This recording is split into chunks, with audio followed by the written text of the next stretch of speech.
নমস্কার, শুভ সকাল। আজ 20 অক্টোবর সোমবার। পঞ্জিকা অনুসারে আজ কার্তিক কৃষ্ণা চতুর্দশী তিথি। আজ দুপুর 2:57 পড়বে কার্তিক অমাবস্যা। আজ রাতেই পালিত হবে কালী পুজো। গোটা রাত ধরে চলবে আদ্যাশক্তি মহামায়ার আরাধনা। মেষ, বৃষ ও মিথুন রাশির জাতকদের ভাগ্যে আজ কি আছে জেনে নিন।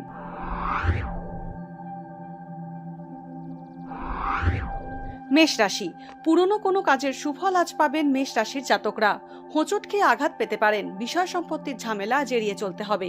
ব্যবসায় আজ আশানুরূপ ফল পেতে বাধা পাবেন। রাজনৈতিক ব্যক্তিদের পরিচিতি, জনপ্রিয়তা এবং সুনাম বাড়বে। বৃষ রাশি, পারিবারিক সমস্যা বাড়লেও সব সমস্যার সমাধান হবে। কর্মক্ষেত্রে আপনার কর্মদক্ষতা প্রশংসা পাবে। আজ কেউ ছলনার সাহায্য নিয়ে আপনার সঙ্গে প্রতারণা করতে পারে। সফটওয়্যার ইঞ্জিনিয়াররা আজ নতুন চাকরি পেতে পারেন। ভ্রমণ যোগ রয়েছে। দুধ, সুগন্ধি এবং তেলের ব্যবসা ভালো হবে। মিথুন রাশি, কর্মপ্রার্থীদের আজ চাকরি পাওয়ার যোগ থাকছে। ঠিকঠাক বন্ধু নির্বাচন না করলে প্রতারিত হতে পারেন। আইনের সঙ্গে যুক্ত ব্যক্তিদের আজ কেরিয়ারে উন্নতি হবে। গোপন প্রেমের সম্পর্কে জড়াতে পারেন মিথুন রাশির জাতকরা। কর্মসূত্রে বিদেশ যাত্রার যোগ রয়েছে।